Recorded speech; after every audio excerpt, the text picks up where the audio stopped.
Hey there, everybody. Good morning, and welcome back to another episode of the Dirty Windshield series with me, Meredith, your host. It's a beautiful Sunday morning. The sun is shining. Just fantastic out. It's just absolutely beautiful.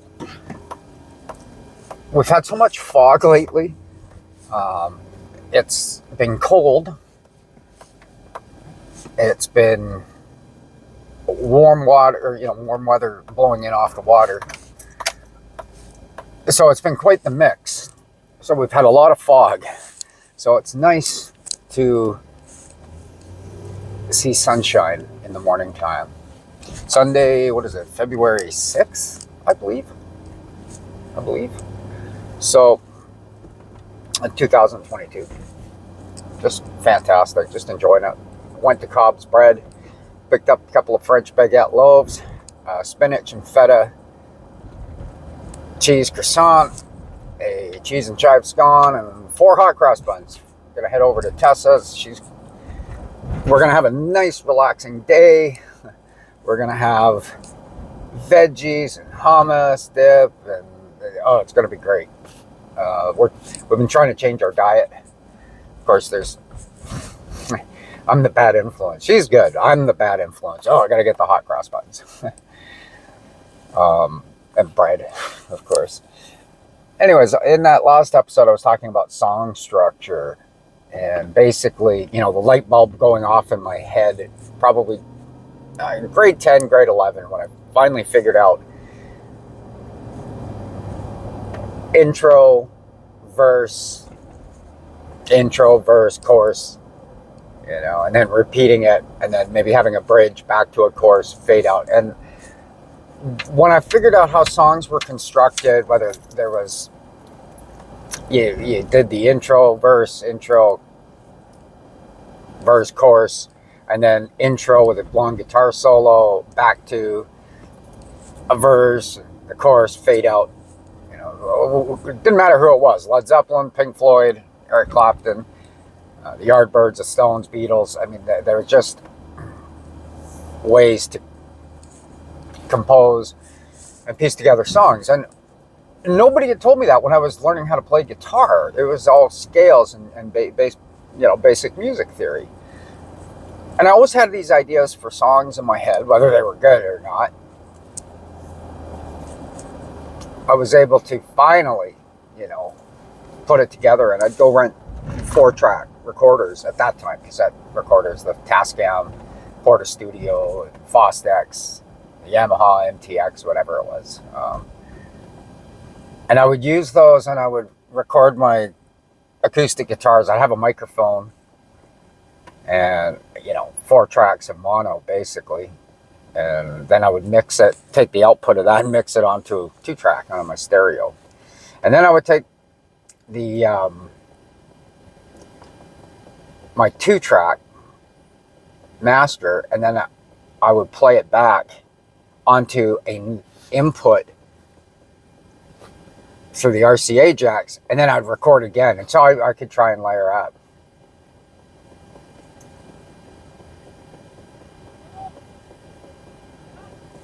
Oh, who's that? Oh, there's people. So I would not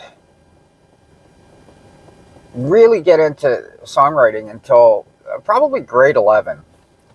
At the end of grade 11 in the summertime. I remember, what do I remember? I remember high school at that point in time, and a lot of my friends were going on those summer trips over to England and Europe. So me and another friend, we hung around, and when I wasn't with him, I would be at home writing songs and little recording. I had a job, so I had money to go rent. I didn't have a credit card, but I was able to, get mom to, I had my driver's license at that point, so it was good. I could, go get equipment, leave a deposit, however we did it. So the light bulb went off, and I would do multi-tracking recording. And I got really creative. It's like, okay, I can use my home stereo. I can use this 4-track. I can use the inputs, the RCA inputs, the 1/4 inch, TRS jack input. And I would be looking, my inputs, because consumer electronics was usually, I think, like minus 10 dBu or something like that. And professional grade was plus 4 dBu on the meters anyways, right? Okay, so I would get really creative in recording. And as years went on, as the years went forward, I was able to get, the equipment actually got better. It was still cassette based, but EQs were on board, which really helped. They didn't have compressors, of course, because that was, but surprisingly, compressors, even like the DBX, the low end equipment like DBX 160s and 166s, whatever they were, the XLs, you could pick up a compressor for like $250. So if you wanted to get your music a little louder, there was always the issue of the home recording. It never sounded as good as a professional recording back then. Why? Because it was your average volume. It was kind of all over the place depending on the dynamics. So if you weren't recording with compressors, your primary signal, it never sounded as loud as a professional recorded studio. However, you actually, if you had a cheap compressor and you used your EQ diligently and you kind of knew that you had to roll off bottom end a certain amount, carve out your mids. We were operating with, like, on those Porta Studios, like on the fancy ones, 3-band EQ, which was enough, just enough. If you were recording basically a DI bass guitar and maybe 2 tracks dedicated if you had a drum machine for stereo, which opened up stuff. So there you were all out of tracks plus a vocal. So you had to be really creative. Essentially, it was bouncing time. So you would get your bass and a guitar track in mono and bounce it with a stereo drum track playing. So you would get 2 signals mixed, actually 4 onto 2. It is so difficult. It's a bit difficult to explain. You actually have to do it, and you got to see the cabling, how inventive your cabling and using other machines to use your 4 tracks. Now, they used 4 tracks back for the Beatles, multiple 4 tracks, and record that way. So as the years went on, from those early years of 4-track and 2-track, 4-track, and then it got to 8-track, and then 12 tracks, and by the time it got to 16-track, if you listen to albums that are recorded with 16 tracks, it is amazing the sonic quality of the 16-track recordings from back in the 70s. And before they went to big 24-track, that period of time, even when 24-track was out and 16-track was still going, there's something magical about 16 tracks. It's almost like it's the perfect amount. You can have a couple of guitars, you can have a bass, double your bass with a synth, double your bass with a guitar, like Sting used to do with the Police, to get that certain tone he would get, and you'd blend the two. And then like 6 to 8 tracks for drums. And it was just, when I know listening to 16-track recordings, it's like, wow, it's so spatial. It just sounds, now it's because of how you would pan. Of course, you can do that with 24 tracks, but if you're limited to 16 tracks, you know, you run back in the old days, we'll run a SMPTE, one track for the time stamp, SMPTE, SMPTE, the timing coding that was on the tape. So you knew for punching in, splicing the jog wheel when it got real fancy, you'd always get right back so you could punch in your guitar parts or solos, vocals, whatever. That was so awesome. Anyways, by the time I had gotten into recording, grade 11, I had all these ideas for songs, and I wrote lots of songs.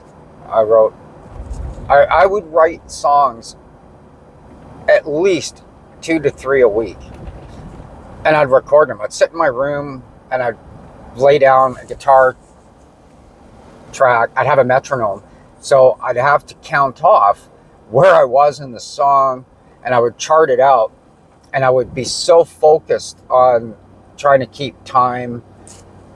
It got easier as the metronomes became digitized, so that you could see you were at measure, 12, measure 24.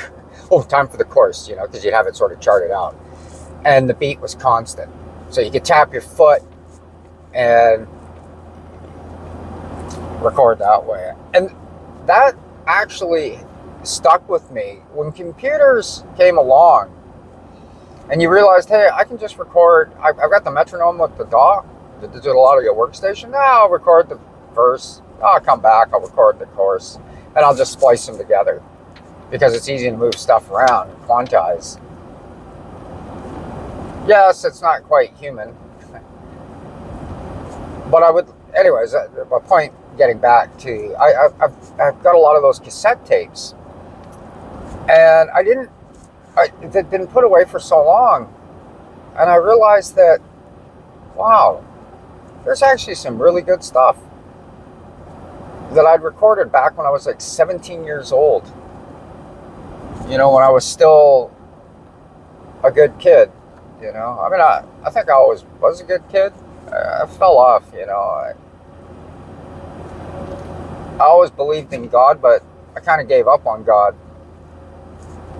God never gave up on me. No, I gave up on God.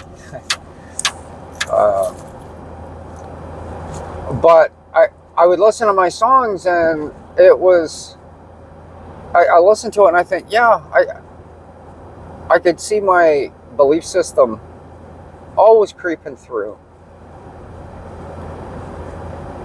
That what influenced me the rest of my life, and when I kind of disappeared and, I kind of left God for a long time, probably a good 20 years.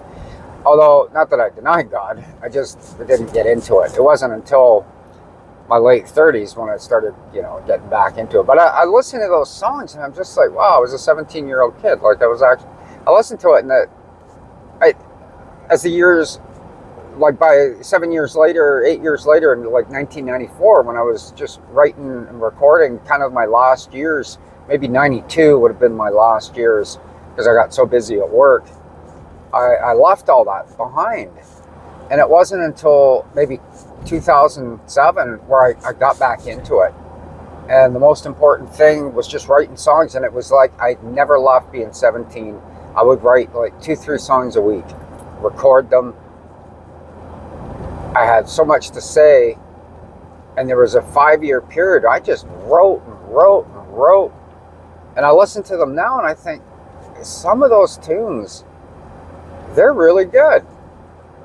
Like I listen to them and I think, yeah, like they're adequate. If I had a real pro producer, I mean, they could have been way better. But some of them are like really likable. So if you are getting into songwriting, you get into it in a big way where that's all you can think about. That's what I do. Anyways, that's it. We'll talk later. Over and out.